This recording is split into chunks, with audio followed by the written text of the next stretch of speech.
It's got to where it takes a few seconds, I think. Yeah, it's gotten a little long, but here we are. We skipped a night. We're back to the Tuesday night surprise. My name's Judah Buddha. This is the Rotohackers podcast. Down below, that is It's Jonathan. And to my left is A.J. Herschel, the kid. Of course, that's actually to your right. So, whatever. My left, your right. That said, let's hit the intro.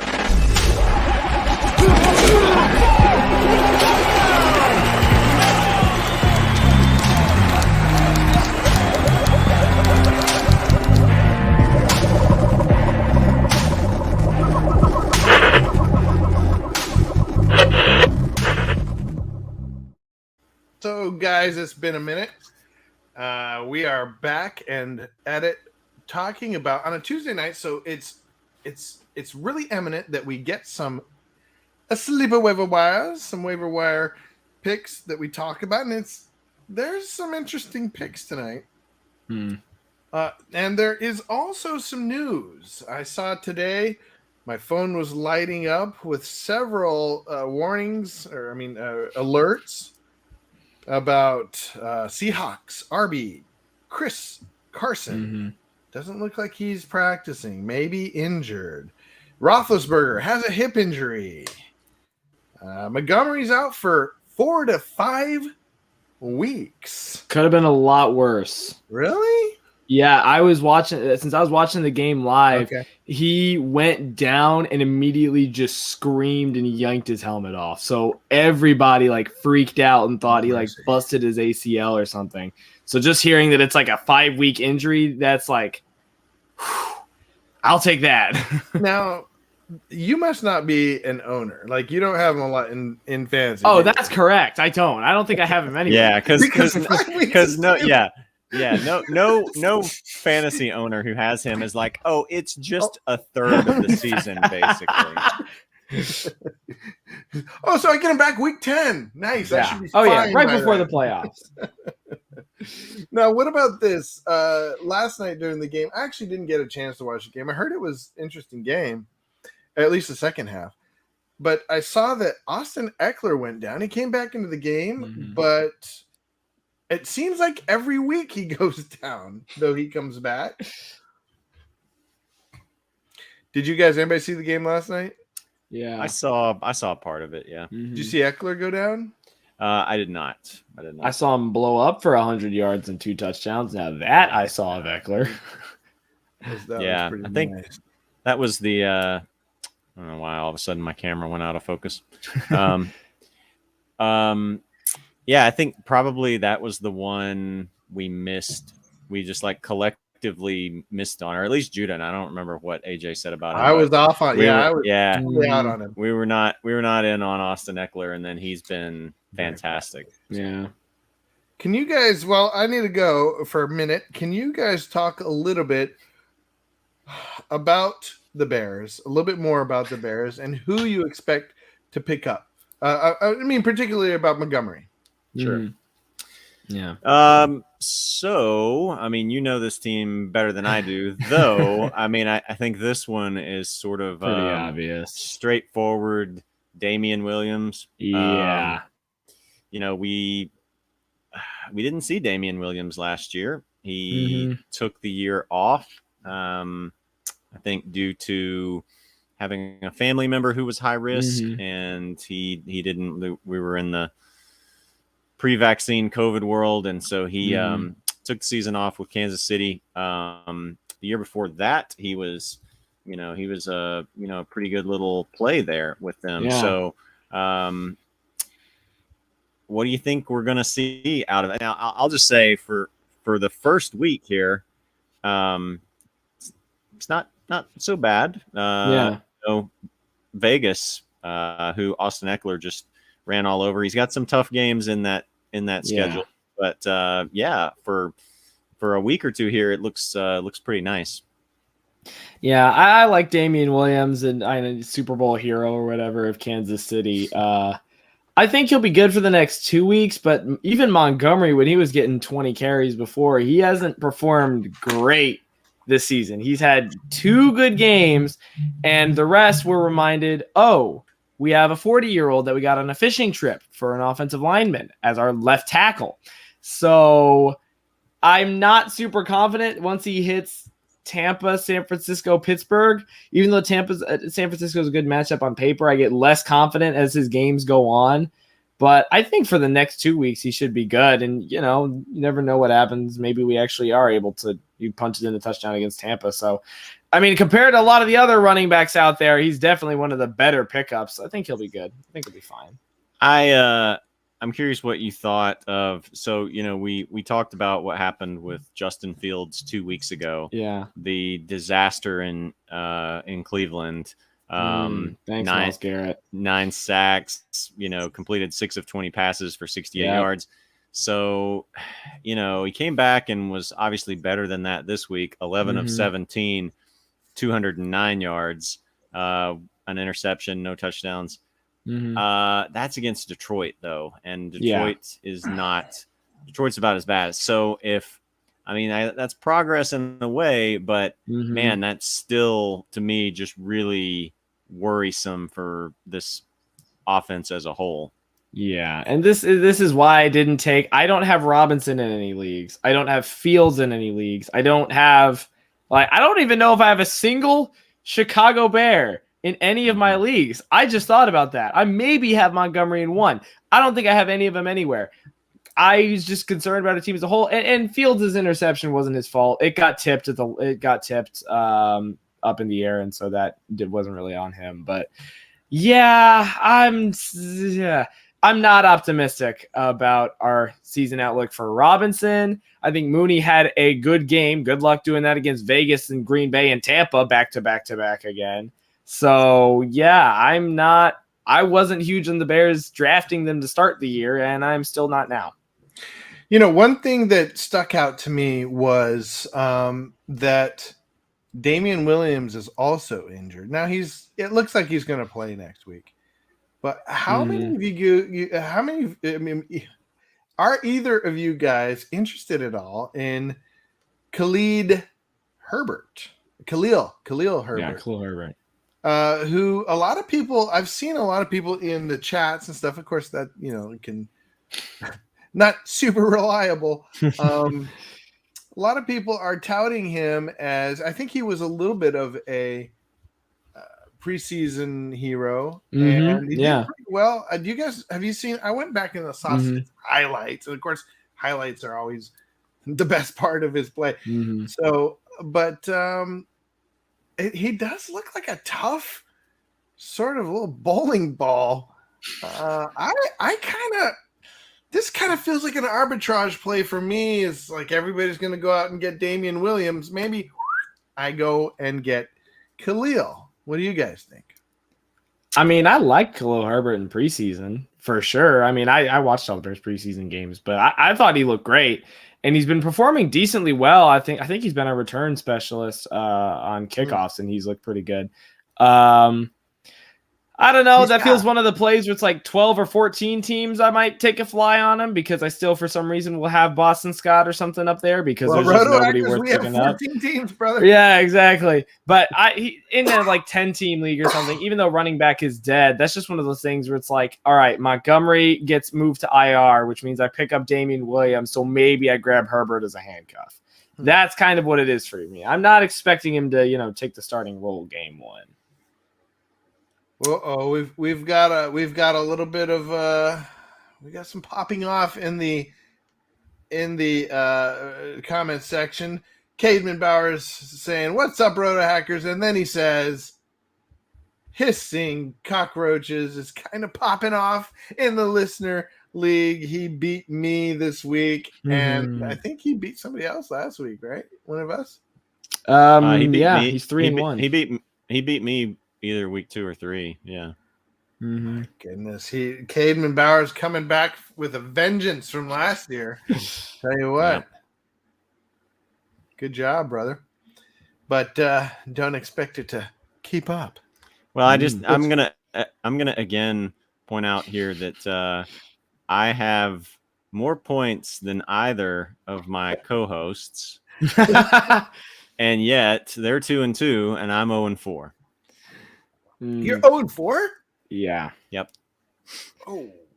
There's been a lot of weird things going on in that league. Slanting Chubb is I think 1-3. Jared's 0-4. Anthony's undefeated. Caven's 3-1, and I think have the least points scored in the league.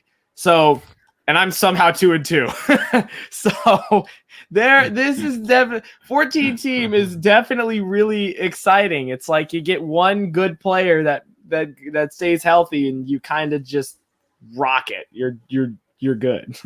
Yeah. No lies there. Well, so does any of the other news does it interest you guys in anything on the waiver wire in particular? Oh, and we haven't even talked about the games. It's been a while, I guess, since the weekend. Does anything stand out from the games over the weekend that helps you in your leagues, or it helps you with the waiver wire coming up, and think of who to pick up? I noticed that in a lot of my leagues, maybe we say this every year at this time, but over half my leagues, over half of the league is like 2-2. Yeah. I don't know how that's possible mathematically. You got like 1-4-4 guy at the top, 1-4-4 guy at the 0-4 guy at the bottom, and then everybody else is 2-2 or something like that. It's not that bad, but it feels like that. It's a mess. I think there's going to be even more parity this year because there are a lot of good receivers, there are a lot of good quarterbacks, and then there's a limited amount of good running backs that are consistent.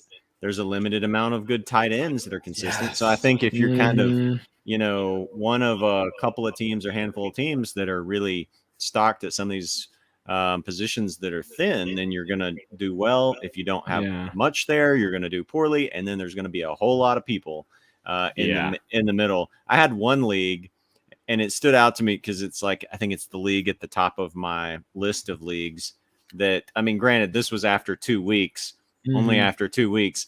But I laughed, and I don't know what I'd have to go back and see what it is now. But after 2 weeks, every single team in the league was 1-1. Are you serious? Everybody? It just cracked me up because every single team, it was 10 teams of 1-1. And even now, like there's not a lot of there's very few 4-0 teams or anything like that. It's a lot of maybe there's a couple that are 3-1 and a bunch of 2-2 and 1-3 and stuff like that. So yeah, I do. I mean, I take courage in knowing that this may be a season that I can get in the playoffs with 5 losses, 6 losses. Well, yeah, I mean, and you gotta take into account too that there's an extra game, and so that changes. So a lot of times, maybe you can get into the playoffs at 8-6. Now that's probably going to shift to 8-7, maybe. Or there's some leagues where you could get into the playoffs at 500. I mean, those were a little bit harder, but once in a while you could get in at 7-7. I've seen a team get in at 6-8 before. That's rare. That's really rare. But it'll be interesting to see how that affects some things. Another thing is just the fact that there's an extra week. I think that kind of maybe offers. I mean, granted, it's just 1 week added to a 16-game schedule where it's now a 17-game schedule. But I want just that little bit more. I wonder if you'll have, an extra person here and there, fall off or drop out just because, it's you already have so many managers that do that. And if they kind of, get behind like, I'm tired of this, so it's just the more you have to do.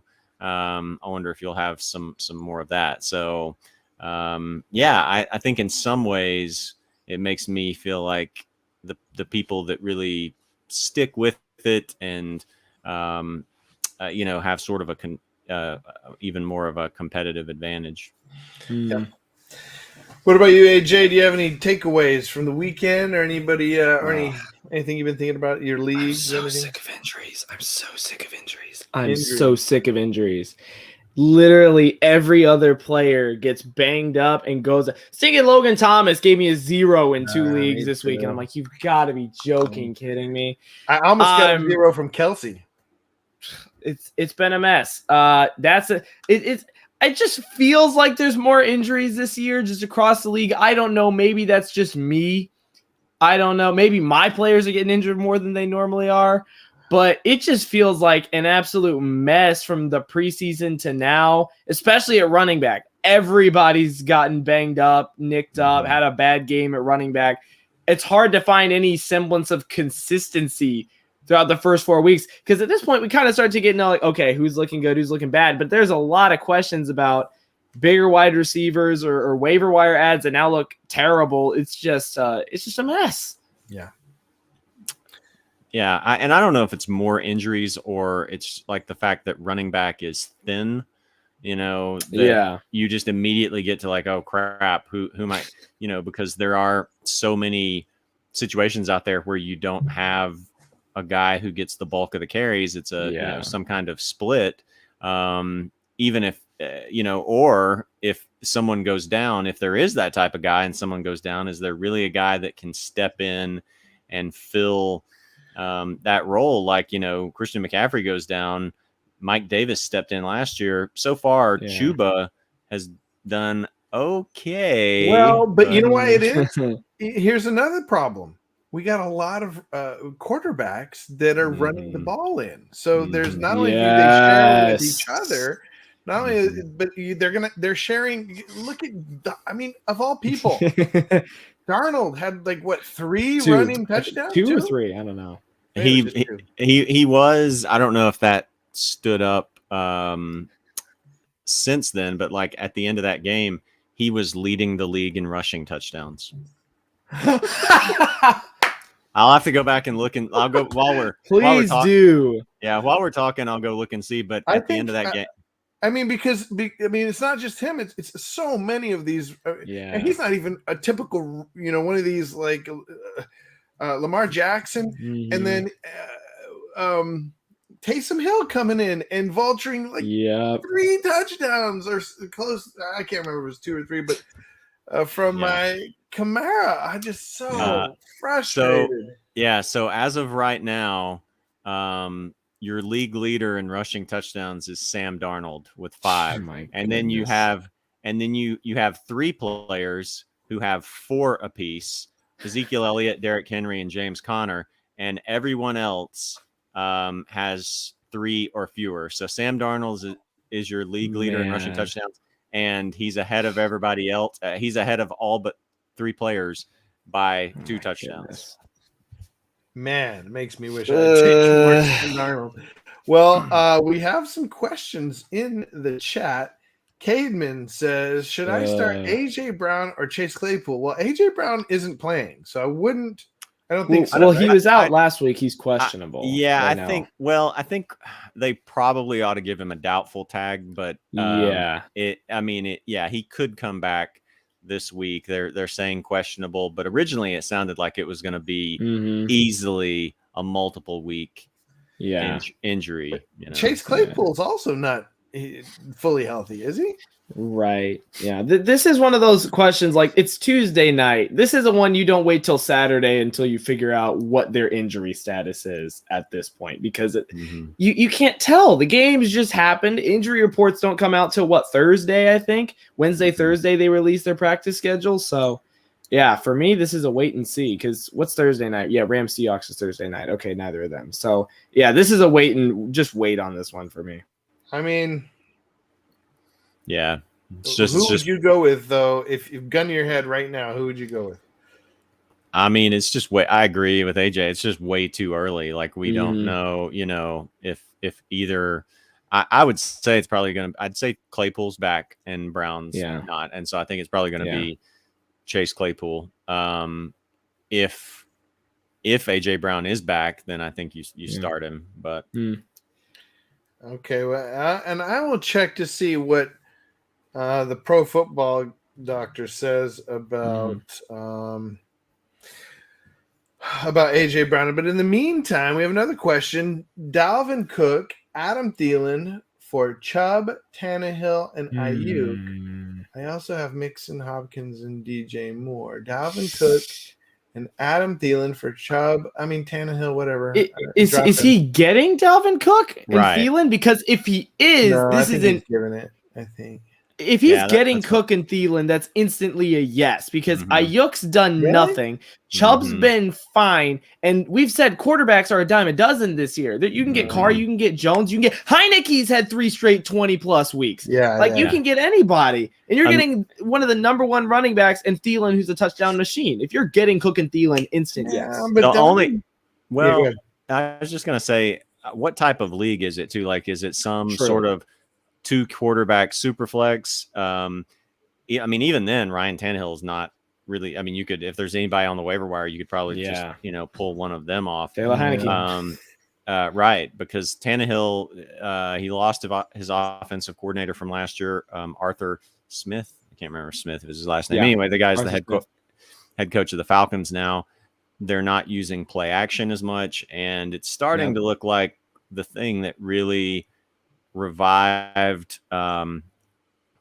I don't even know if revived is the right word, because it was never really at a good place before, but it's like the thing that really jump-started Ryan Tannehill's career was Arthur Smith using play action in that Titans offense, other teams having to worry about Derrick Henry. Tannehill, this is whoever's got Cook and Thielen needs to keep them, or if you've got a chance to get them, then for sure do that deal.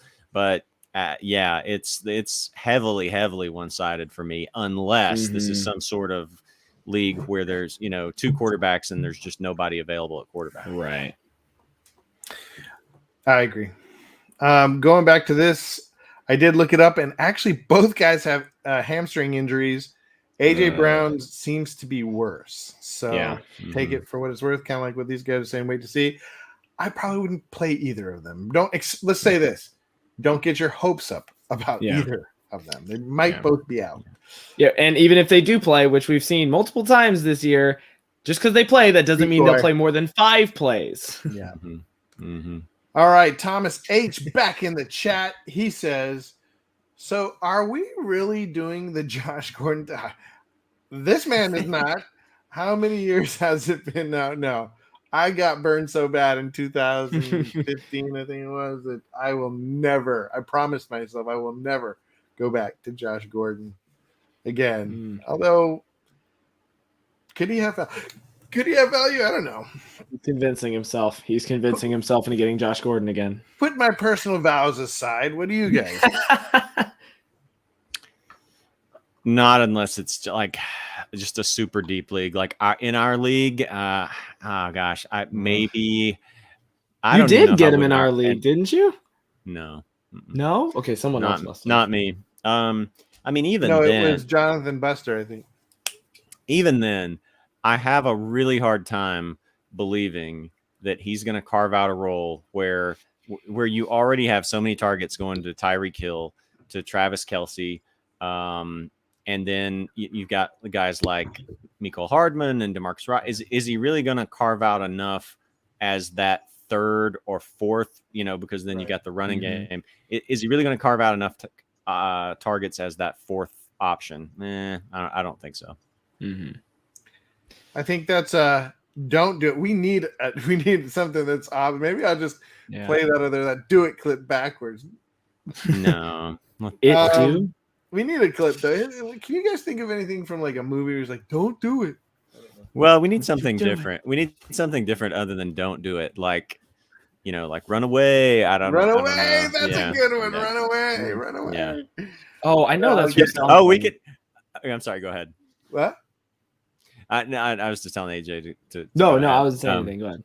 I was just gonna say we could almost just take a different one from Predator, where it's like get to the chopper. That might be a little too far out there, but anyway, that just came to mind. So Cayman's bragging about that. He's already bragging that he's going to beat AJ Herschel this week. I guess he plays all three of us 3 weeks in a row. Fascinating. Jonathan Buster did not have the same kind of success against us. Yeah. All right, let's see. Cayman says, "What's up, Thomas H?" By the way, I forgot to say thank you for joining us, Dylan Gillespie. If you're still watching, appreciate having you.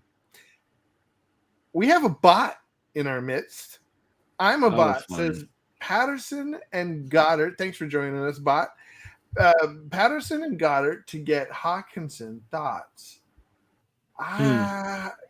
Is Goddard better than Hawkinson? Or like worse? For fantasy or as a player are we talking about? I'm saying is for fantasy, I'd rather have Goddard. I'll be honest. Really? I think it depends. I mean, if you're desperate for, if I don't know, what's the rest of your running back situation? I mean, I trust, I think TJ Hawkinson a little bit more. But I think we're also, he's cooled down after those first couple of weeks. He just blew up for those first couple of weeks. Didn't do well against Baltimore. That's okay. That's one bad game. Chicago, he had the targets still and just didn't really produce a lot. But something we'll talk about later is, there's a couple of really good tight end options on the waiver wire this week that I don't know, as the season goes along, how much of a difference there might be between TJ Hawkinson and them. So, he's great, but he's just held back by Jared Goff and the fact that there's not much else in that offense. So, if you need Patterson, Cordero Patterson is just what a revival, Yeah. Like he's not going to get 3 touchdowns every week, but early on my love of guys, and from now on, if I really, really am passionate about a guy and he lets me down, I have to realize next year he's going to be awesome for me. So next year, Chuba Hubbard is going to be awesome. Right. What do you think, AJ? No, I wouldn't get Hawkinson in this situation. Like we said, tight end isn't that bad. Goddard isn't the worst tight end in the world to have, even though Ertz is still getting targets. And look, Patterson's not going to get you 3 touchdowns every game, but especially if you're playing in PPR, no, he's a PPR freak. He's put up about 20 points every single game. To me right now, I don't know if any tight end is worth that, except maybe Kelsey because I'm a Kelsey fan. But outside of that, none of the tight ends that we thought were going to be exceptional have been exceptional. Kittle's been meh. Kelsey's been good. And Waller's been kind of inconsistent. And Patterson's been one of the top scorers at running back, especially in PPR. So if you're in half point or full point PPR, that's a hard no. And then even if you're not, I still wouldn't do it. Patterson's getting the touchdowns. He's getting the targets. Absolutely not. I wouldn't do that. Okay. All right, start 2. Gibson, Henderson, and Lockett. Looks like Henderson's going to be a go. Lockett was a go this week, but kind of to your point earlier, AJ, a little bit of he didn't do much. Gibson looks a little banged up. Maybe we should just stop talking about people that are banged up. If they're playing, just be glad they're on the field at this point. I think I'd play Gibson and Lockett. I think gone are the days, guys, in which running backs get you more points in the flex. It feels to me like if you want the big boom in the flex, and if it's any kind of PPR, half point or full, getting a nice little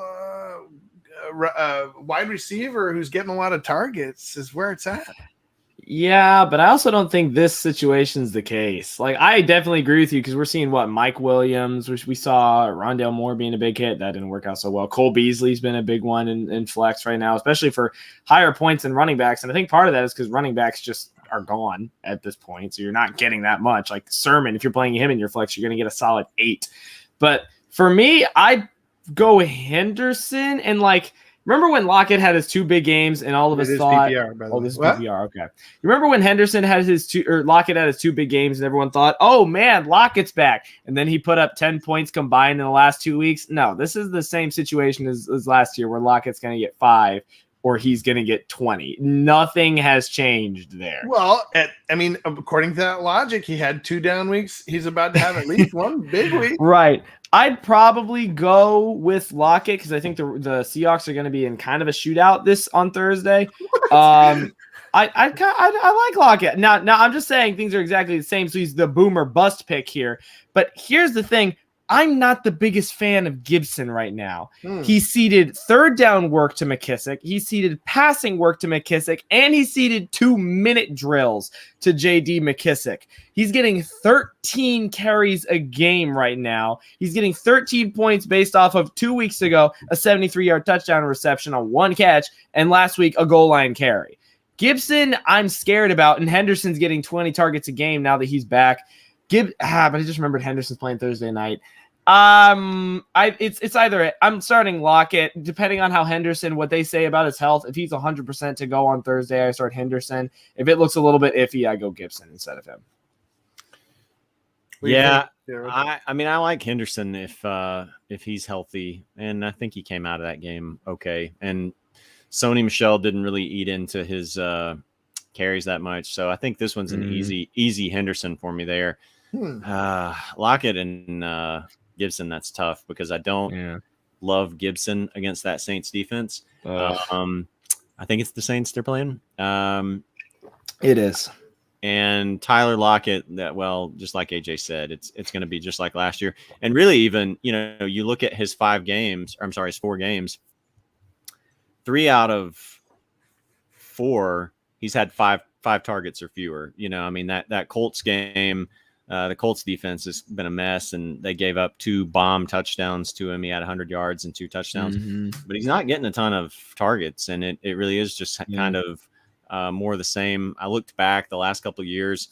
He really hasn't done much of anything against the Rams. I think his best game was like 66 yards or something like that. So I don't think it's some situation where, Jalen Ramsey is going to be on DK Metcalf and they let Tyler Lockett just run free. That's tough, but I would, I guess, be inclined to go Gibson and hope that maybe he gets a touchdown. But if you can easily, like, I don't love Gibson or Lockett. I can just as easily accept, the argument for Lockett over him. And maybe McKissick is somebody we should look at on the waiver if he's out there. He's not. He's only out there in about 39% of leagues. Or no, he's rostered in 39%. Is that right? I can't remember. What does it say? He's rostered in 39%. So I guess he's out there in 60% of leagues. He's rostered in all my leagues, but might want to look for McKissick. Now, Berkey, thanks for joining us, Berkey. Man, glad to have you. Looks like a hockey fan, but he says, should I trade Swift and Mike Williams for Jonathan Taylor and Godwin? That's a tough one. That is a tough one. Swift is like the number 3 or number 4 running back for fantasy. Somehow. By producing. Yeah. And Mike Williams is like the number 1 wide receiver in fantasy. Jonathan Taylor is maybe 20th, although he had a good game this week, so maybe I brought him up quite a bit. Godwin didn't really get. I mean, that was a rough game. We didn't really talk about that. We should probably talk about that, but it was a weird game. What do you guys think? I'm sticking with Swift and Williams, riding it out. Jared, you're the Colts fan. You have more insight on JT than I do. Yeah, I might be a little bit biased here. This is a tough one. I don't think it's clear cut. I think it's pretty even. I might be a little bit inclined to do that. The tough thing with DeAndre Swift is, his production is going to be somewhat uneven. Which, I mean, you can say the same thing about a lot of these guys, including Taylor, Swift, 2 out of 4 games, half of his games. I mean, he's only had 8 carries. He's not really getting much on the ground. He's getting it all in the passing game, which, I don't know. I mean, in some ways that's probably good because the Lions are going to be playing from behind a lot. But 2 games he's had 20 points. 2 games he's had single digits. So, I think if within a few games the Colts can kind of get everyone back healthy, I like the consistency of Jonathan Taylor. We saw finally this week they started kind of ride him a little bit more. Granted, it was against Miami, but he had 103 yards and a touchdown. Mike Williams, I drafted a lot of Mike Williams. I love Mike Williams for the value of that pick, but at the same time, he disappeared Monday night. Didn't really do anything. Last night. Godwin, it was a little bit of a similar story for about half the game for Godwin. I mean, this is a pretty even trade for me. Kind of a wash, isn't it? Just about. I would just whichever guys you feel better about, because if it was me, I think I would do it, but it's like 51-49, it's close. Maybe the only thing that would sway me is if somebody were to argue, and I guess there's a part of me that's arguing right now with me, that Swift and Mike Williams have done so well so far. If you want to play the statistics, Jonathan Taylor and Godwin probably have better games coming, whereas Swift and Mike Williams might have worse games coming. Yeah. Well, and Swift's schedule doesn't get any easier too, and Taylor's gets a lot easier. Yeah. And of those 4, which 2 are probably the most injury prone? Yeah. True. Yeah. Definitely Swift and Mike Williams. Okay, next we got recommendations. Do you have any recommendations for streaming QBs this week? It's a 10-man, so not that deep. I would think in a 10-man it would be. There's probably lots of options, right? Yeah. I was just looking through quarterbacks, and you know what? Is Heineke just a smash play at this point for streaming quarterbacks?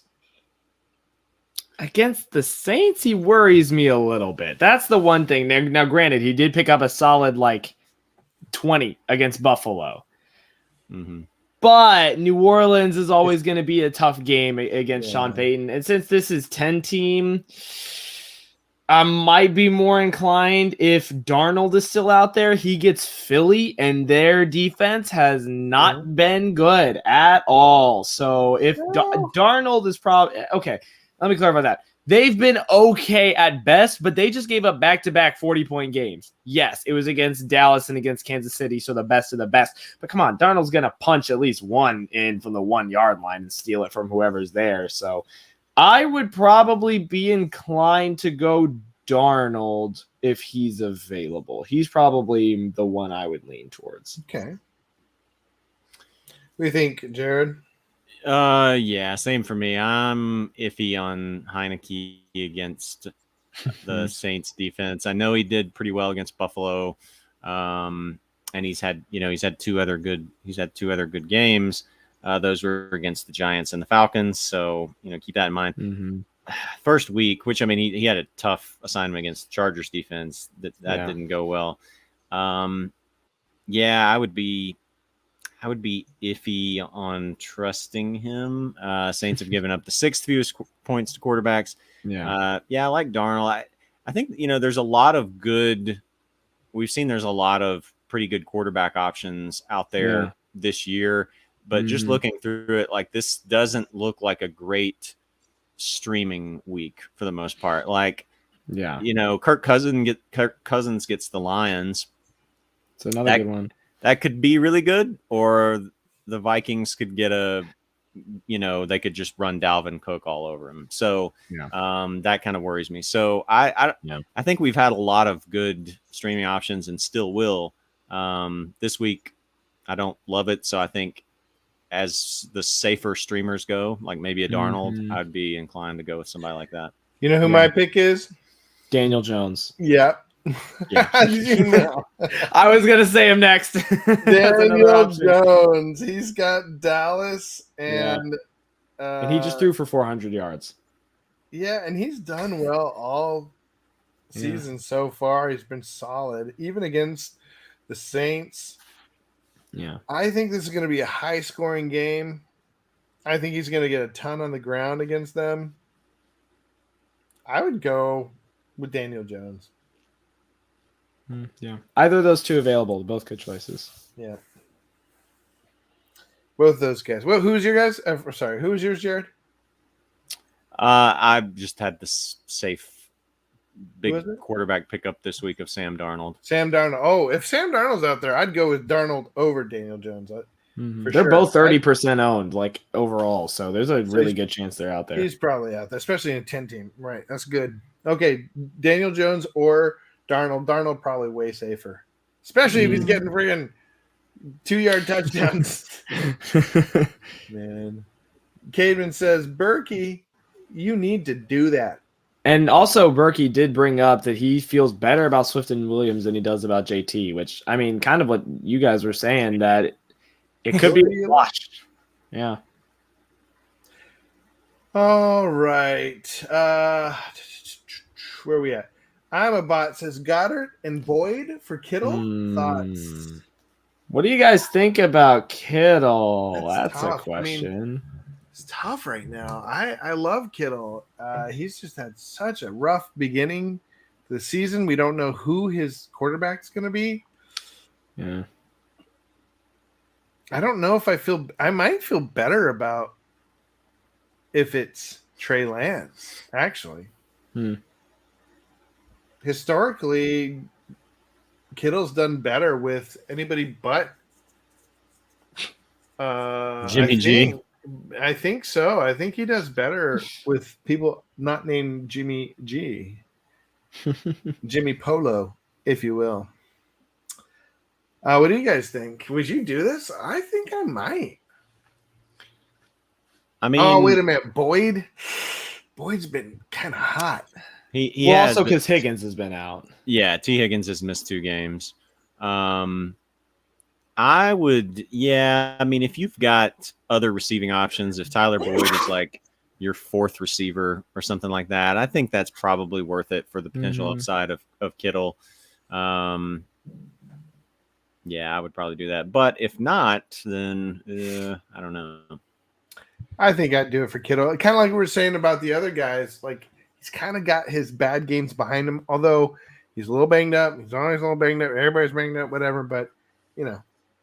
He says he doesn't need Boyd. Yeah, I'd probably go with it. I'd get Kittle. What do you think, AJ? It might be worth it. I mean, you might be able to make the argument that you should also get another like bench wide receiver or something, maybe, because Goddard has been pretty similar to Kittle in terms of actual point production. So you maybe could get a little more for it and make it maybe a little more even of a swap because Boyd has been good. But yeah, I wouldn't mind getting that for Kittle. I don't think that's that bad. I do worry about Kittle's bum legs, but I don't think it's. I think that might be worth it. And plus, like we said, depending on what kind of how deep of a league he's in, like we said, tight end streaming isn't the worst this year. Yeah, you might just want to stick with Goddard. James Zoo says, I would do that. Hey, thanks for joining us, by the way, James. Love to have you. And Aaron the GOAT. I think I've seen Aaron Kyrie. the GOAT. Unfortunately, I don't think he's talking. Is he talking about my Aaron or is he talking about a different Aaron? Is that Aaron Rodgers, the GOAT? Because if so, I endorse that product. Hey, should I trade Patterson for CEH? So the rumors of CEH's demise were greatly exaggerated. Yeah. He's done really well the last 2 games. I was starting to feel a whole lot better about him, and then I started seeing, like, I guess that his I'll have to double check this, but that his actual like snap share and stuff has kind of been going down. So then that made me done worry a lot again. with a little. Yeah. But he's done a lot. I mean, he's in the offense to do it. Patterson is not. Right. So yeah, let's look at Clyde Edwards-Helaire. So the last 2 weeks, I mean, not much has really changed for him. In terms of, carries, or, he's basically getting about 14 carries, averaging about 14 carries and 2 targets.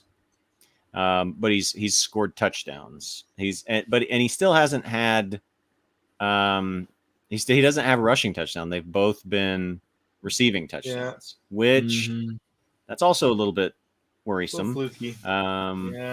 Because I mean, you take that receiving touchdown away, and and then 3 out of 4 weeks he's still been in single digits. So, yeah, I would still probably do it because I don't trust that Falcons offense, and I don't trust Patterson to keep going. Like, honestly, I don't know what's happening here, but part of me just is like waiting for, and I shouldn't say this about someone, but part of me is just waiting to see like Cordero Patterson suspended for PEDs or something, What? Like, I just don't know where in the world this is coming from. And it's almost like when something comes out of the blue, and and like all of a sudden baseball home run records and stuff are being broken. Maybe it's just from like seeing history too much of just like, how is this all of a sudden happening? Well, I mean, in defense of Patterson, he's always been touted coming out of college. Like, they thought he was going to be the, bomb diggity. And I remember him being highly, highly touted, and then seeing sort of his fall and then rise back as nobody ever really gave him a chance after that terrible year with Minnesota. Mm-hmm. True.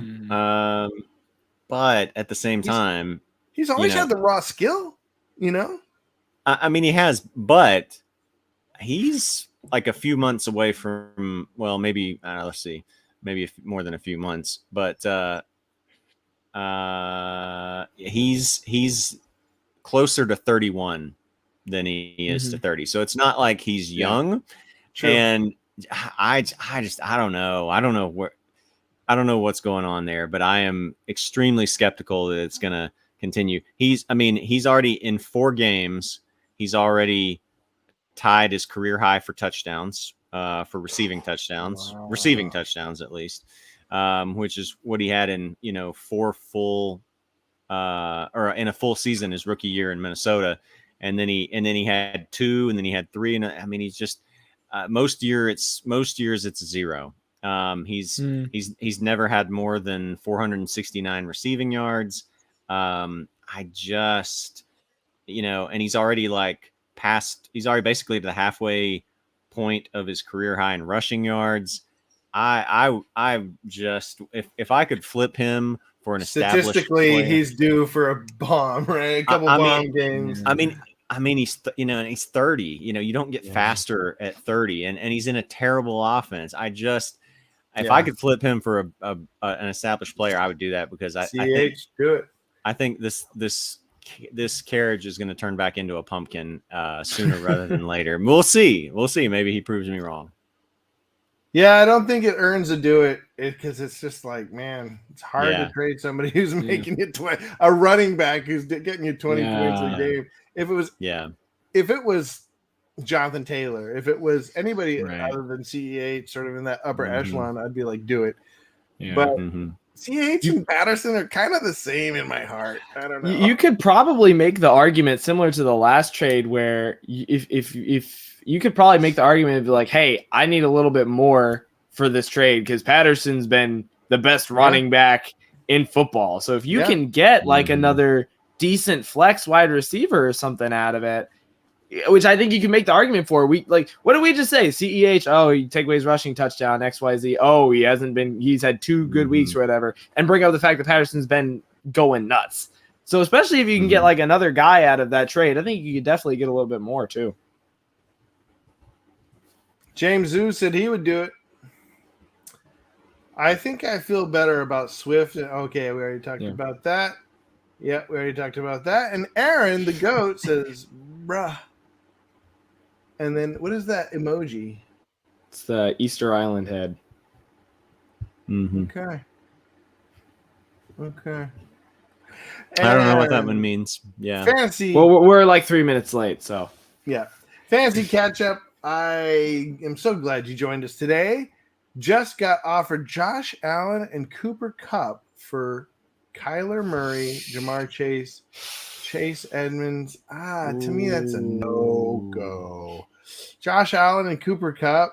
I mean, Josh Allen and Kyler Murray are kind of like interchangeable. Cooper Kupp, he's got probably his best games behind him at this point. You could say the same for Jamar Chase too, because I don't know. I feel like he's due for a little bit of regression because he's not getting a ton of targets. He's mostly getting touchdowns, even with Higgins out. True. The main thing for me here is Chase Edmonds has been pretty good. He's put up like 100 yards in back-to-back games. He's the receiving back of the team. Yeah, it's a little annoying that James Conner is getting every single run on the 3-yard line as a Chase Edmonds owner, but Edmonds has been putting up nice numbers. I probably wouldn't do this because Kyler Murray looks like an MVP. Chase Edmonds has been very good, and Jamar Chase has been good, and Cooper Kupp is coming off his worst game of the year, granted where he got 14 targets. And I mean, Josh Allen, like we said, trading for quarterbacks is really tough. You're giving up 3 players for 2.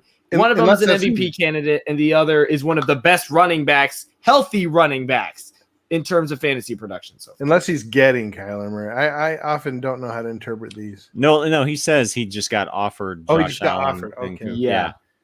What do you think, Jared? I think for me, it's just, again, I don't mean this always as a cop out, but on some trades like this, it's like, what do you really need? So like if you have 3 good receivers, and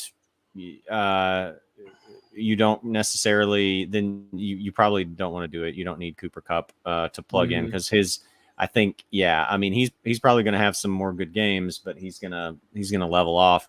On the other hand, if you have 1 good receiver and you have 3 good running backs, and Chase Edmonds is a guy that you struggle to even get in your flex most weeks, then go get Cooper Kupp as a second receiver. So I think it's a fair trade, and I think it just depends on what your needs are, because I would trust Cooper Kupp week to week more than I would Jamar Chase, because I think Chase has been sort of like Kupp, where he's scoring a lot of touchdowns. There's gonna be regression.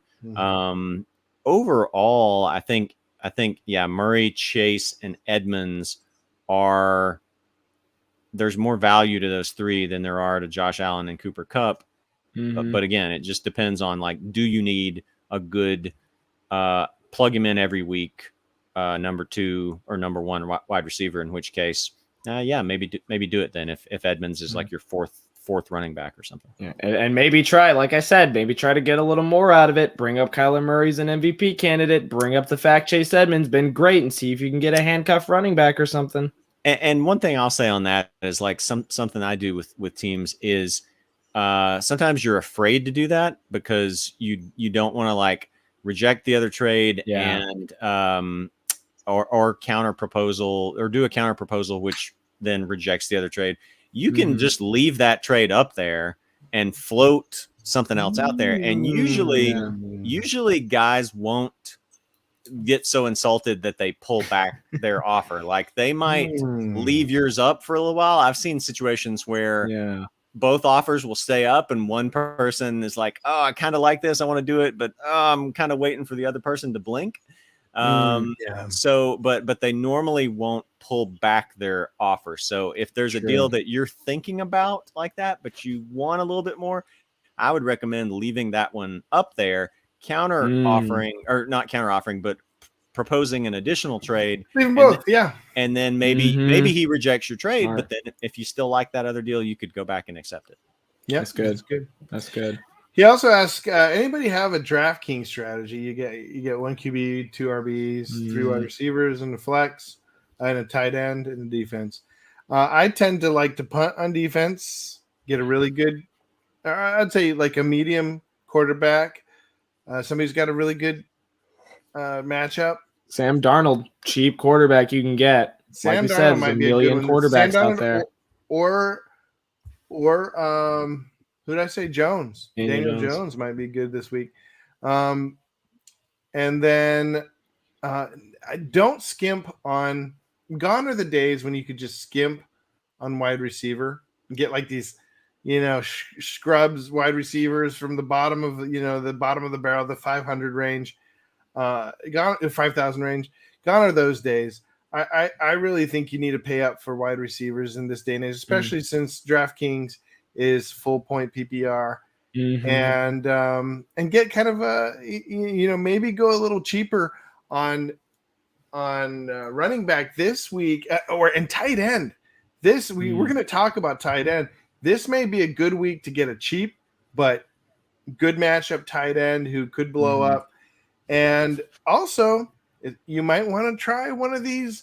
To me, DraftKings is a great place to throw in someone like Damian Williams or Khalil Herbert. Okay, right? Let's not get a little too crazy by Khalil Herbert. Listen, Khalil Herbert's going to be min price. He's going to be probably like $4,000. You could if he gets you 10 points, he comes in, gets 5 catches, and gets 50 yards. If he does, I'll be mystified. I'll be very happy for him. I don't know if he's going to get that much playing It's time. really not that crazy since Damian Williams is hurt. You mean David Montgomery? No, Damian Williams is hurt too. He left the game with a thigh or something. I don't know. I mean, he's going to probably play, but he's not 100%, and they're going to need somebody to spell him. I think he might be 100% by Sunday, though. I think he'll be good. He's got a week. I don't know, man. These things linger.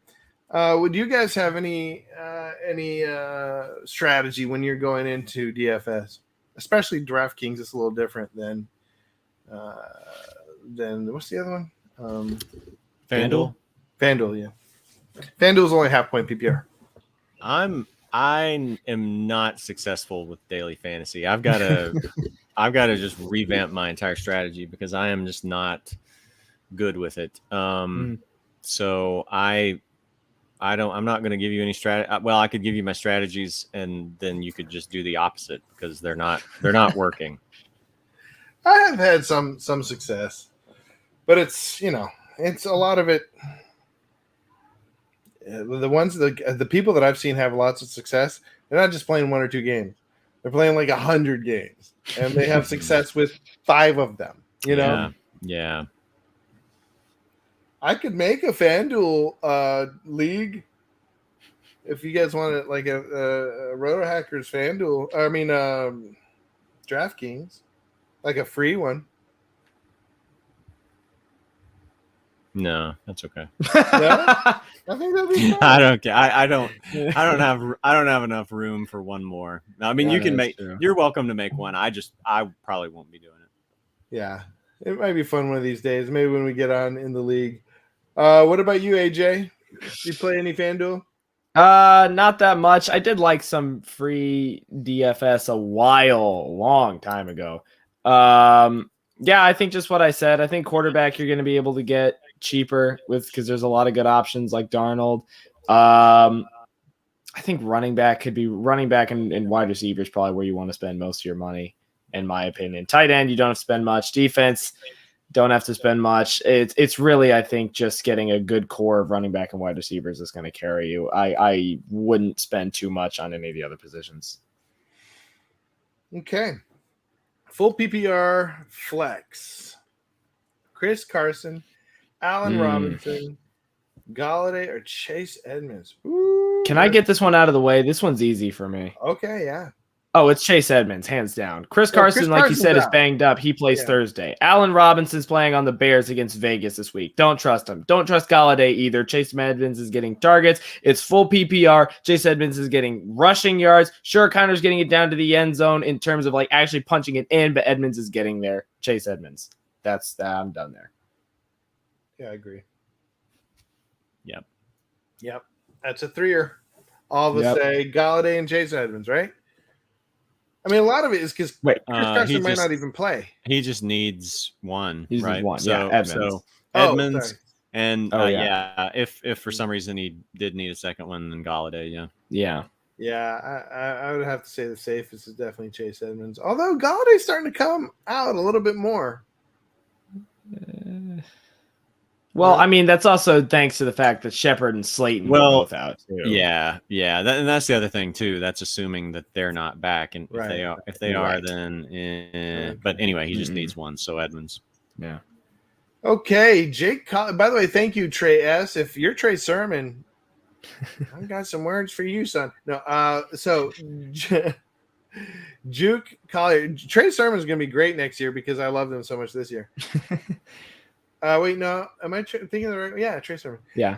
Is Woods going to get more targets as the season goes on, or do we just see his ceiling? And should I try to trade? You're going to be trading low. The coach did come out and say he's going to try to get Woods more involved in the offense. Coaches lie. I don't think I would trade him at this point. I feel you. I am a Woods. I have a lot of shares of Woods. I thought he was great value. Turns out I was wrong for at least so far. I think it may turn around. He may start to get more. It's just tough. He's got a new quarterback who only knows how to throw to one receiver because that's all he had outside of Marvin Jones. Yeah, that could be part of it. And look, Kupp has always been a very good player, talented, out the nose. He's always been a favorite target of any of his quarterbacks. Woods is he's a solid player that hasn't really done much with what he's gotten, or hasn't gotten a barrage of passes. So I would say you're gonna have to hold on to him and see. I don't know what anybody's gonna give you for him. He did have. I mean, I guess this would be. Is this a good question? He got a touchdown this week. Is it his high? I sure hope not. I'd wait. I feel like he'll have a couple of better weeks here and there, but I don't think Woods is going to explode for the rest of the year. It's really interesting. I said at the beginning of the year, after like the first 2 weeks, that Woods and Kupp's roles seem to have like flipped, because before Kupp would be the one who get a lot of the red zone targets and Woods would be the target monster who only gets 70 yards but got 12 targets and 8 catches out of it. Now Woods is only getting 6 targets a game and Kupp's getting 13 instead. And now Van Jefferson has caught 2 touchdowns in 4 games. So I think his target share should increase slightly. I think his ceiling should increase slightly, but like you said, Judah, you're not going to get much for Robert Woods at this point, especially because we've talked about so much that there's a million wide receivers out there, especially in 10-team leagues. You could still find a solid Cole Beasley or something on the waiver wire who can get you a solid 15. So I'd hold on to him and try to ride it out unless there's something way better on the waiver wire, like Hollywood or something like Marquise Brown. But I just don't know what you'd get for him. I think he will get a little bit better, but he's not a guy that I'm instantly putting in my starting lineup at all. Jared? Same. I don't have much to add to that. All right. Well, let's keep moving along. Should I trade Dallas Goedert and Gibson for Jamal Williams and Deontay Johnson? Goddard is my backup behind Waller. I mean, Waller has, after that first game, has not been a smash play. This is full PPR. I can answer this one pretty quickly. Okay. I would do it. This is like a do it for me. Jamal Williams, I think he's a good handcuff, and he's gotten some playing time. I mean, Swift has definitely been more productive, but Deontay's a PPR monster.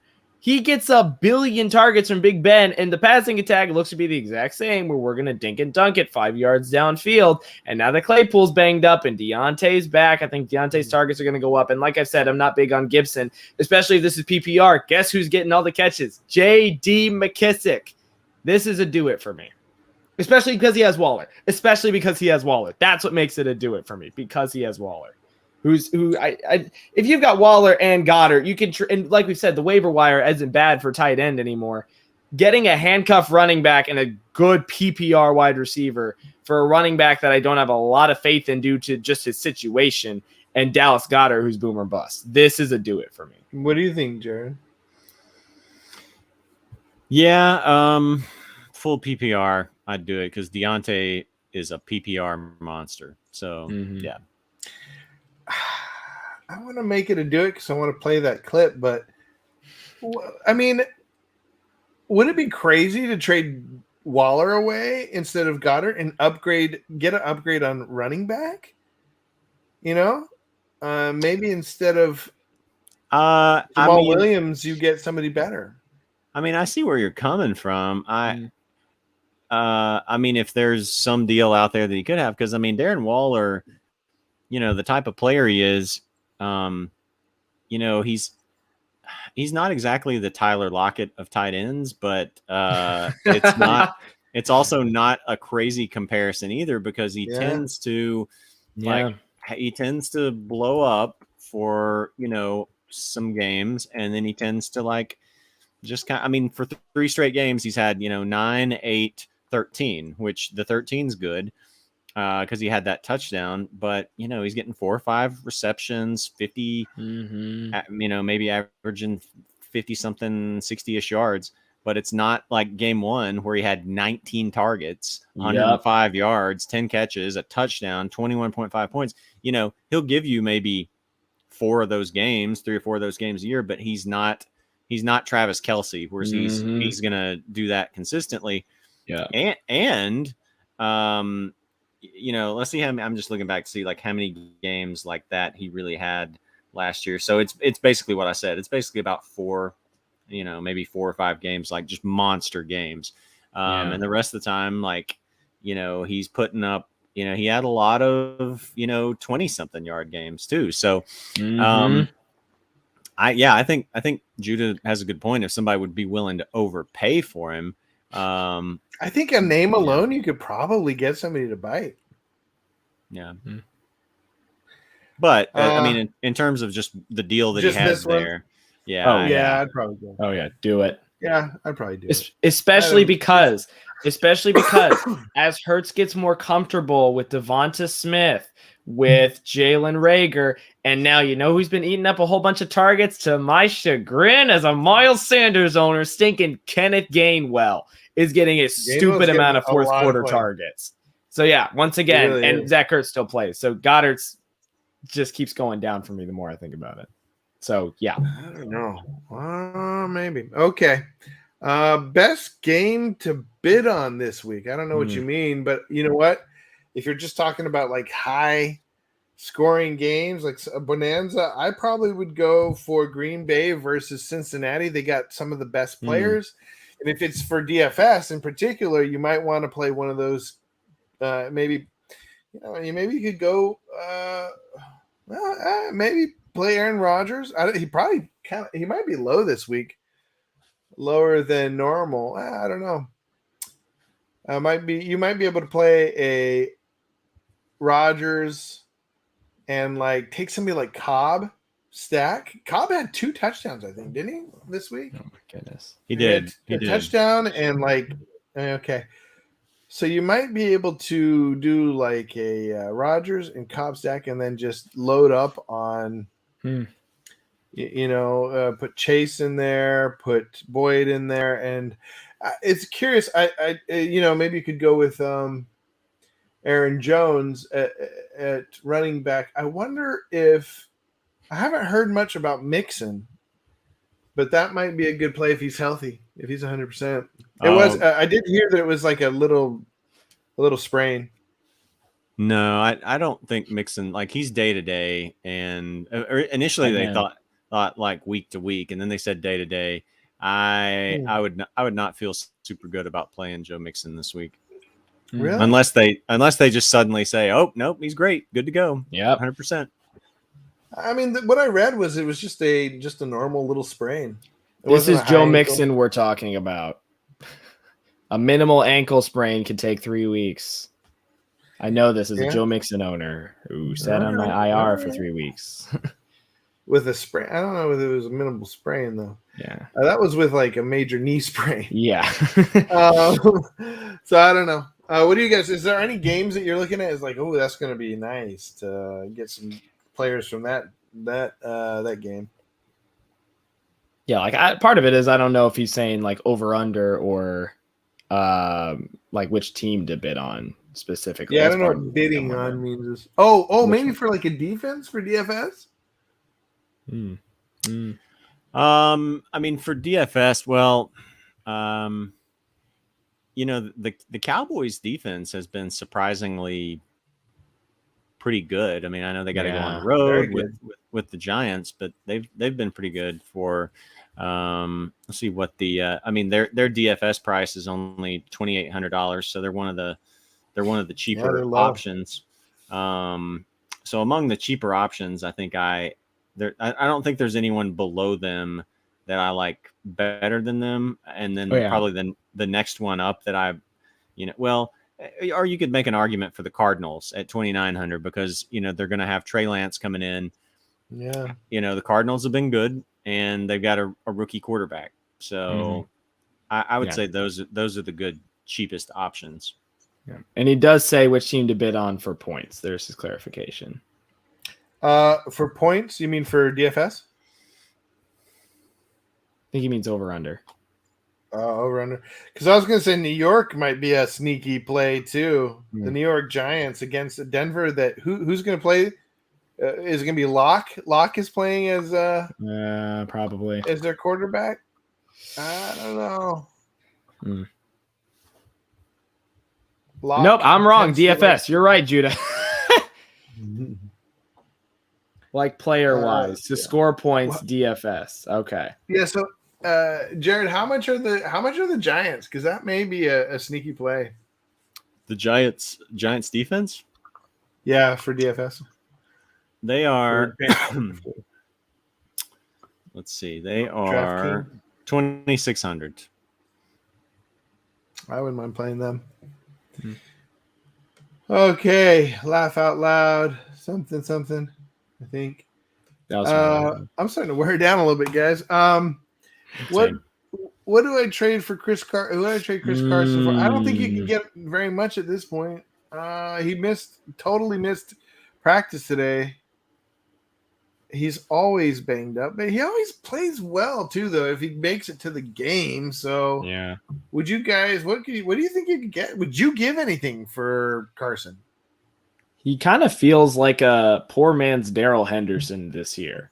Where Darrell, when he's healthy, will get you 16 or 17. Carson, when he's healthy, will get you 13 or whatever when he's healthy, and he's less healthy. That's the thing. I probably wouldn't, and I totally get what he's saying. I got a bad gut feeling about him. Dude, Carson gets banged up every single year, especially down the stretch. I think a lot of it depends on what kind of position you need. If you're looking at wide receiver for someone for Chris Carson, I don't know, maybe a package of Hollywood Brown and maybe a handcuff or something. Hollywood's getting a decent amount of targets. Would you give Hollywood for him? I don't want Carson. I just said I because of his injury history and because again he's banged up. So I think a lot of it depends on what position he needs. Yeah. Would you give Goddard? Would you give Goddard for Carson? Well, yeah, because I don't like Goddard. Well, there you go. You could probably go out and get Goddard. You could probably get one of these tight ends, and we need to talk about him. Cheville. Thanks for joining us. I wish I could pronounce your name. Crazy how last year running backs led in fantasy points. I mean, every year is a new storm. Ray Gamer, thanks for joining us, Ray Gamer. Love having you in here.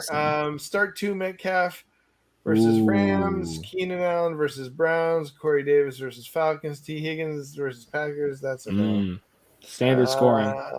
Probably Metcalf, right? On Thursday. No, Keenan Allen. He needs 2. Keenan Allen and Corey Davis for me. What do you guys think?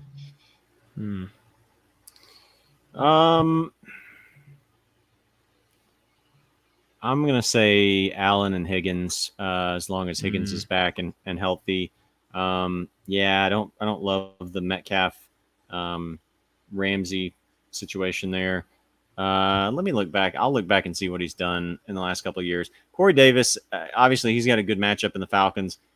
Jamison Crowder got a lot of attention last week, and I think it's just tough to trust Zach Wilson to really get anyone the ball on a consistent basis, let alone one specific receiver, if he just gets the offense to score some points. Yeah. Now I'm going to take that back and say, so last year, DK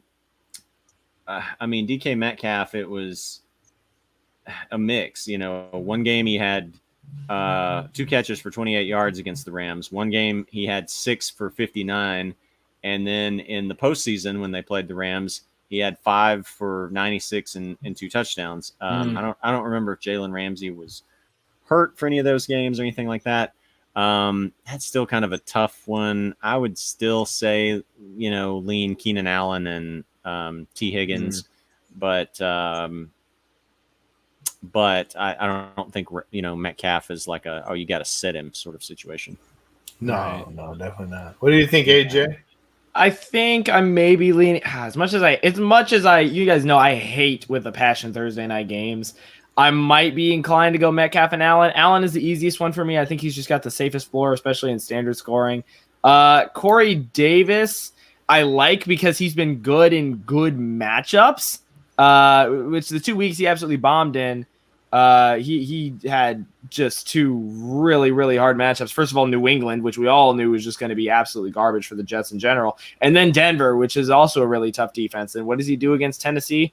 Tears them up. Carolina's been interesting. That was week 1, tears them up. I think Atlanta could be a good game. We just saw what Terry McLaurin put on against them. And granted, Corey Davis isn't Terry McLaurin, but I think Corey could have a good game. If you're iffy like me about Thursday night, I might be inclined to go Keenan Allen and Corey Davis as much as I like Higgins if he's 100%. Metcalf is just the one I'm worried about. It's Thursday night. You play him. That's all you got. So I for the studs aspect, I'd probably go Metcalf and Keenan Allen. I think they'll have the highest ceilings, but I think Davis and Higgins might have safer floors in terms of yards than Metcalf. Allen is the easy one for me there. Okay. All right, let's try to fly through these. Anthony says, hey, welcome back, Jamison Crowder. Yeah, it was nice to have him. And he, blew up on his first night back with rookie. Yeah, will he be a PPR monster? Should be picked up. Yeah, I think definitely picked up. And I think he will be a PPR. I don't know a PPR monster, but he will be a solid player in your lineup for sure. He always is every year. Yeah. PPR in particular, full PPR. Yeah. Agreed, guys? Yeah. Picked up at least for sure. I don't think he's going to be a monster, especially with Corey Davis and Corey Davis there. But yeah, I think he should be good. Yeah, I picked him up in the Rotohackers League, and he gave me 15 points, 15.6 points. Wasn't enough to win, but he still gave me points. But as we all know, points don't win fantasy. They actually do. You just need enough of them.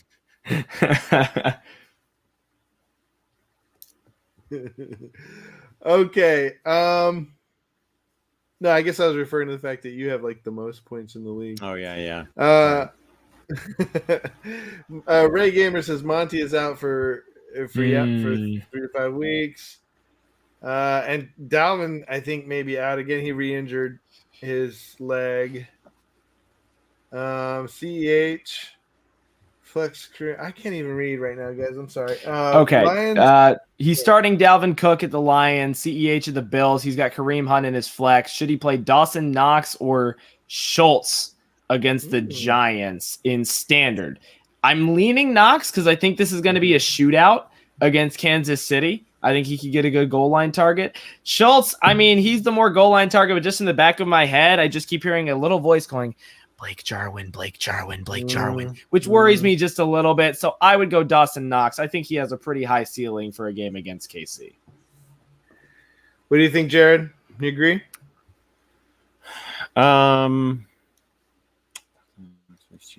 Those are I like both of them. I would Knox or Schultz. I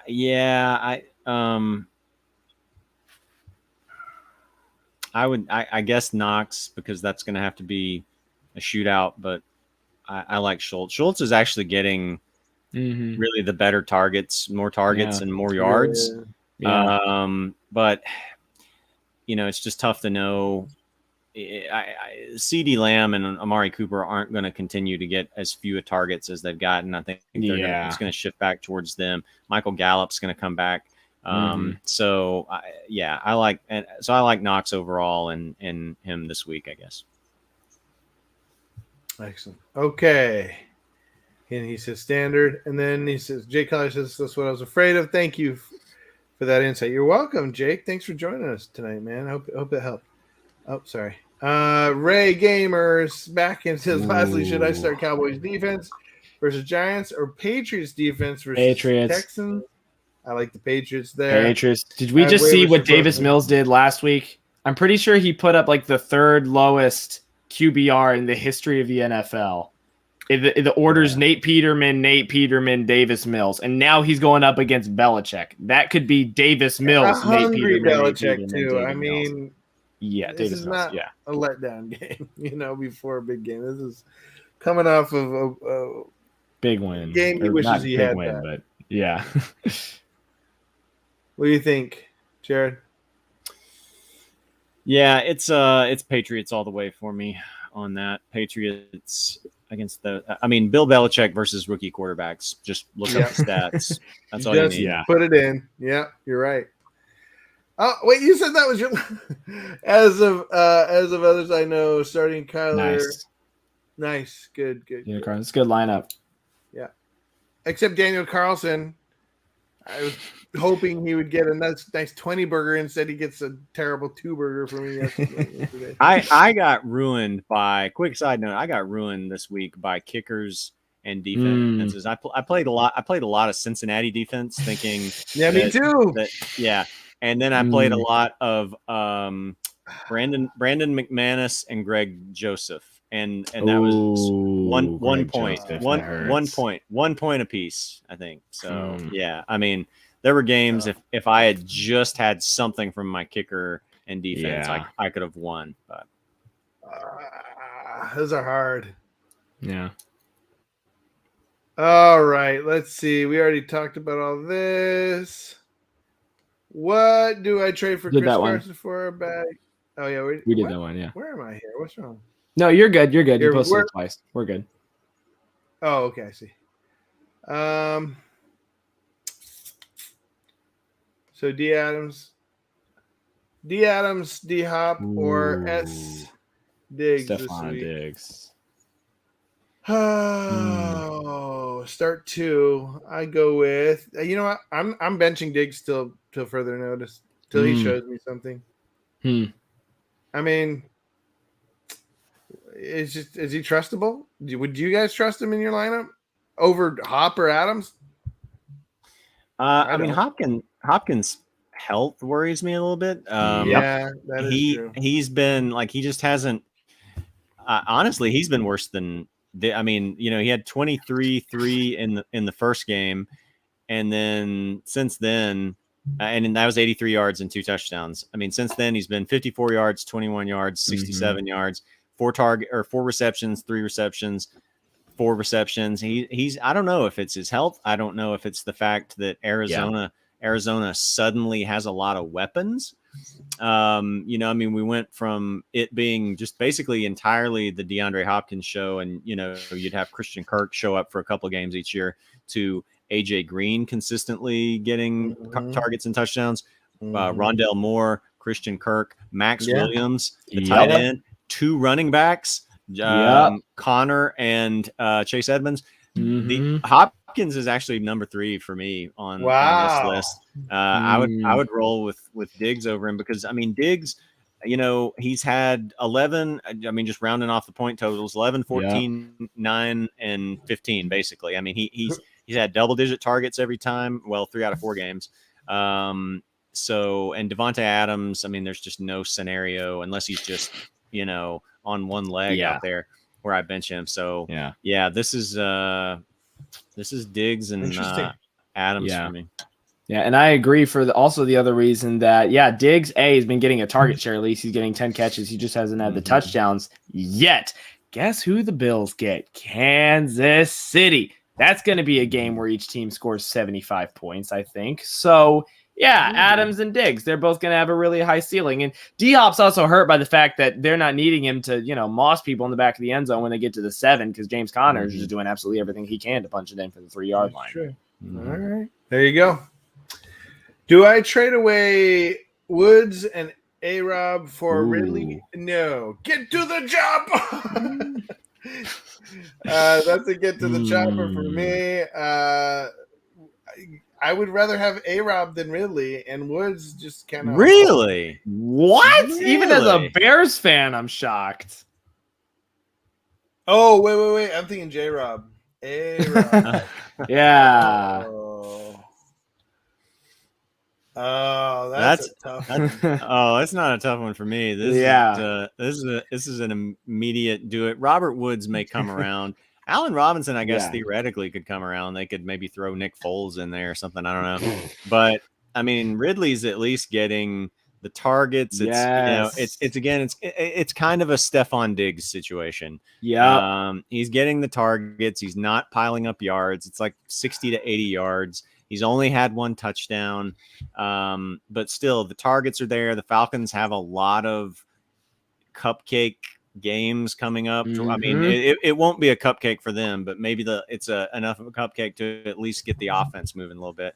I don't trust Robinson. Woods, it's just not happening there for him right now. So I would do that. Yeah. And same here. Like Jared said, Ridley's getting the target shares. And as a Bears fan, Allen Robinson has been a mess so far. Why is that? Because we throw 5-yard passes. Why is that? Because our offensive line is bad. And that's not what Allen Robinson does. He doesn't catch 5-yard passes. So, would I rather have Ridley behind Matt Ryan and an offensive line that actually kind of functions between A-Rob and Woods? Yeah, I'd rather have Ridley, especially in PPR, because Woods isn't getting targets and A-Rob isn't getting targets. So especially if this is PPR, Ridley's getting twice as many points as the other two are getting right now. So true. Yes. That is true. I wouldn't feel great about it, though. I'll tell you that much.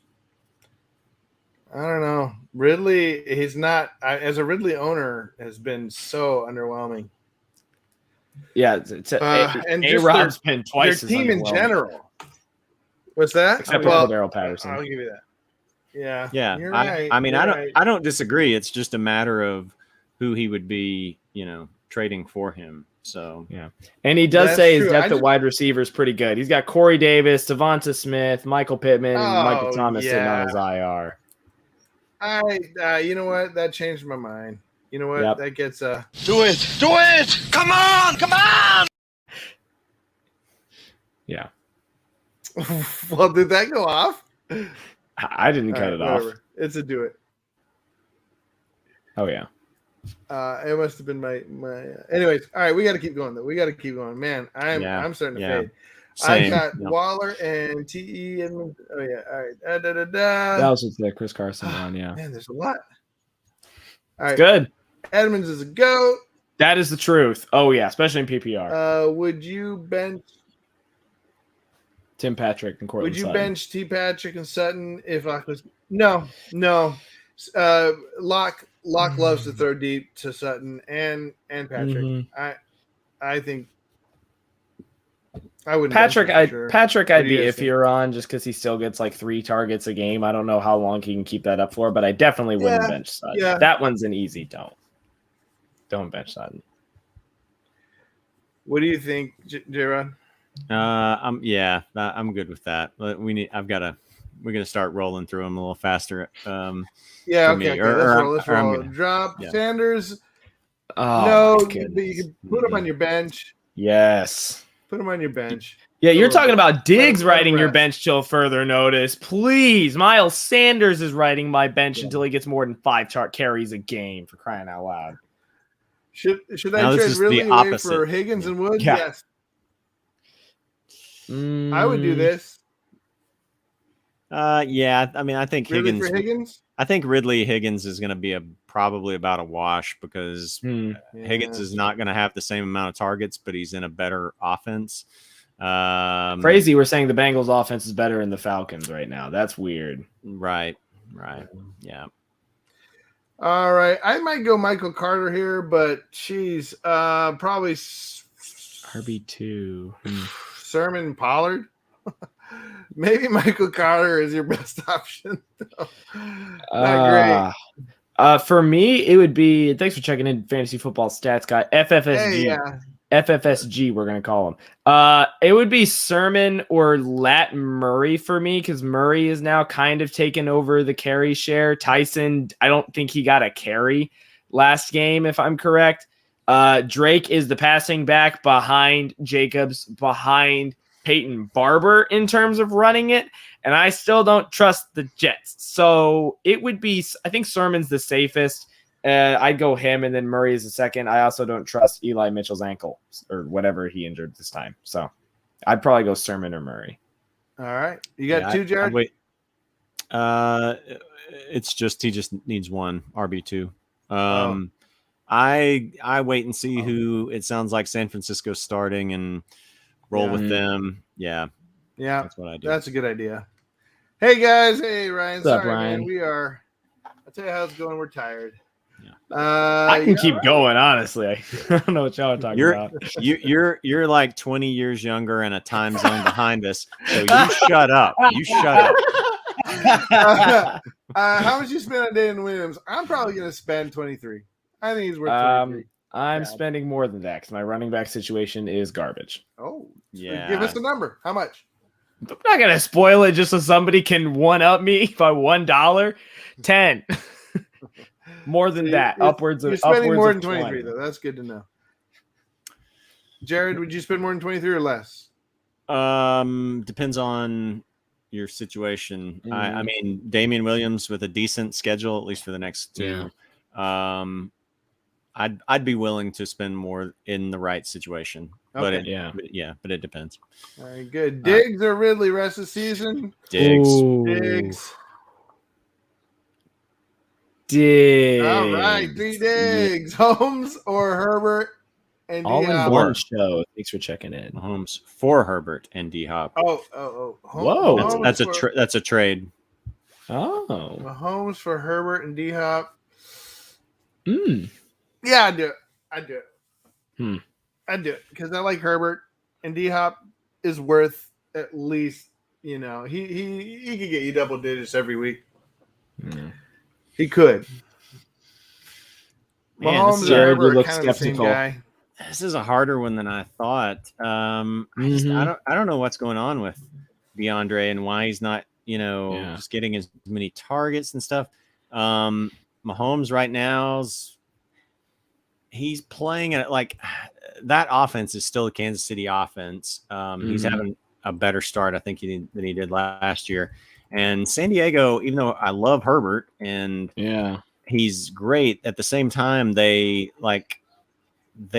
playing to win games. They got into that 2 touchdown lead last night, and then you've got situations where coaches will throw the ball unexpectedly. Like you can tell they're just like, we are going to line up and run the ball 3 times, and it will either get the first down or we'll kick a field goal or we'll punt. And we're not putting the ball in the air. So if you need a receiver, if you need a receiver, I'd roll the dice on it and hope that Hopkins bounces back. But the way that Cardinals offense is playing and spreading the ball around, I am not sure that DeAndre is going to have a DeAndre year. Yeah, I definitely agree with that. Mahomes has been crazy good. And what's his name? I like Herbert, but this is one of those things I've said before. The Chargers are too good for Herbert's own good. Yeah, they're too balanced. They are. They've got too good of a running game. They've got too good of a defense. And they're not a team that's just like it's not like Tom Brady that's like I want to hang 50 points on you regardless. Right, so, exactly. Yeah, he does say he definitely does need a wide receiver though. Okay, then all right, it's worth it. Then I'd do it because Herbert could easily increase his point production. Hopkins can bounce back, and Mahomes might fall off a little bit. So I'd do it then. Yeah.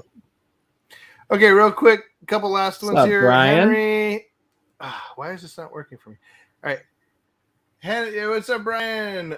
Henry and Chase obviously is the better call. Kamara's just getting everything stolen in the red zone, and Metcalf is like hard to tell if it's going to be a Metcalf game or a Lockett game, or it's impossible. It's tough. Yeah, I would say Henry Chase is a way to go on that one. What do you guys think? I'll agree. Those Henry blow up games. I mean, he's always going to be good. Worth it. Almost always going to be good, and then you're going to get the blow up games from him. So yeah. And Drew says, "What's up, my dudes? What's up, brother? We're saying good night." Yeah, you're catching, and we still need to talk like a few waiver wire things, but yeah. Well, Jace agrees with me, Chase? and I would start Damien if he plays, especially depending on your running back situation. If you're like me, a Miles Sanders owner, yes, start Damian Williams, please. Okay.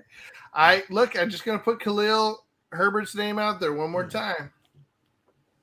Just be thinking Khalil Herbert. At least keep him on your bench or look at him. Okay, who would you guys? Because Khalil Herbert's gonna be my pickup for this week. Who do you guys? How deep of a league are you in? Well, no offense, I love Khalil Herbert. I'm a Bears fan, but still, we got 14 players in our league. So, who are you guys looking at on the waiver wire? Some of them would be a good pickup for these fellas. AJ, you want to go? Or if you're not, you can go first. You can go first. Okay. So this is my favorite week of waiver wire so far. Whoa. Wow. There's a ton of guys and my thing is I just don't have enough like roster spots for most of these guys where they're available. And then in my two deeper leagues, they're mostly gone. There's so tight end, Dawson Knox and Dalton Schultz. Yeah. Both are let's see, Knox is 48% rostered. He's available in more than half of leagues. Schultz is, a little bit sneakier, even 36% rostered. So love them. Quarterback, we've talked about Sam Darnold. Daniel Jones is out there. I think running back, we've mostly went over that with Damian Williams. Kenneth Gainwell, is available in some leagues. I dropped Kenneth Gainwell in some leagues because I had some spots where I needed to pick up a guy, and he hadn't done a ton for 3 weeks. He had a decent week 1. Now he really kind of blew up in week 3, and ESPN's Tim McManus is saying that the Eagles' backfield's creeping closer to a timeshare, so it may be sort of like a Jamal Williams, DeAndre Swift situation in Detroit. So I think he's potentially a good pickup. So receivers, there are, DJ Chark is down. So for the year, so, if Chenault is out there, maybe you want to go pick up a Chenault. AJ Green, who Judah has been in on for a while. But a guy that I'm surprisingly interested in, this guy, let's see, let me just pull up the numbers real quick. He's done surprisingly well when you start looking at this. He is, where did it go? Now all of a sudden it's. I'm curious now. Ooh, what's going on here? Yeah, let's see. Okay, so if I can ever get it pulled up. Okay, so you've got names like, at 49.5 points. 49.4 and 49, you've got Stephon Diggs, Keenan Allen, DeAndre Hopkins. Then you got some guys a little bit below that at 46. Deontay Johnson, you got Calvin Ridley down there, stuff like that. In between those guys at 47.9 points for the season, a guy who's been in double figures every week except for 8.2 in week 2 is Hunter Renfrow. Yeah. Who is 20, let's see, he's 28% rostered. He's gotten anywhere from 6 to 9 targets in every game. He's gotten 5 to 6 catches in every game. He's scored in half the games. Just ended up being really consistent. We talk about Waller, we've talked about Jacobs, we've talked about possibly a breakout from Ruggs or Bryan Edwards. We've talked about Carr's breakout year, and yet the guy really, apart from Waller and Jacobs, the guy that's really been the most consistent is Hunter Renfrow. Yeah. Totally agree. So. One other guy I throw in there is also Devontae Parker for the Dolphins. He's been the most consistent. Waddle gets a lot of catches. He does not get any yards at all. Parker is I think a better version of Waddle for fantasy, especially in PPR and just regular is in general. One thing I would check, they're in 39% of leagues. It'd be crazy if they were, but they are in some of mine. Patriots defense, a lot of people dropped them because they got scared about Tampa. If you've got a good waiver priority, they're going to get you 50 stinking points against Davis Mills this week. So that is an absolute grab for me as well. Griffin Steegman says Chenault, Mooney, or Moss from waivers. I'm inclined to go Chenault. Like Jared said, Chark's done. Moss, maybe if it's a run. Moss also, though, could be good if you're weak at running back. Mooney's a no. I think he had a really nice breakout game, but the Bears schedule only gets harder and harder and harder from here, and he's a deep ball receiver. So I would go Chenault if you've got a good core of running backs, and Moss if you're hurting at running back. Yeah. Moss is doing great. I'd pick up Moss in a lightning second. Yeah. And speaking of pickups and drops, Mad Regan, hope I said that right. Thanks for checking in. You think it's time to drop Claypool, guys? He had 3 catches, and then 9 when both Juju and Deontay were gone, and then he got injured. What do you guys think? I would drop him for Cobb right now. Randall Cobb? Randall Cobb. This is the Packers fan speaking, by the way. True that. Oh, yeah. No, not from. If you're in a tough, I'm in sort of a spot like that in some leagues where it's like, oh man, I could get, Chase Claypool is my 6th wide receiver, and I could get a good number 2 tight end like Dawson Knox or something like that. I would drop him for something like that. It would still be painful. But something like that, but not Randall Cobb. Not Randall Cobb, who blew up for a game and might not blow up for 6 more games. Look at the schedule. I would do it. Look at his first 3 games. Yeah, but he's getting used to the scheme again. I'd say Randall Cobb's going to be a solid. Randall Cobb doesn't need time to get used to catching footballs from Aaron Rodgers again. That's true. Mark my words, Randall Cobb. That I just doomed him. Dang it. Why did I do that? Where's James Jones? Where's he gonna? Yeah. Thank you. That is literally what I was thinking of. James Jones. Yeah, he was a fantasy miracle, if you remember. He would get 10 to 15 points every game on 2 catches. Yeah. He won me a league one year. But he's actually an announcer now for NFL, I think. Yeah. I think you're right. Let him come back. Bring him back. All right, guys. Come back. Oh, yeah. Should we call it a night? I think so. I think we put in a good amount of work today. Yeah. I think that's about it, yeah. Last question. Is there a kicker you want to pick up off the waiver wire? Kickers have been Jared, burning me. Yeah, they've been burning me. Like maybe you shouldn't ask Jared. Yeah, I'm scared. I'm gonna punt on this one. Blankenship.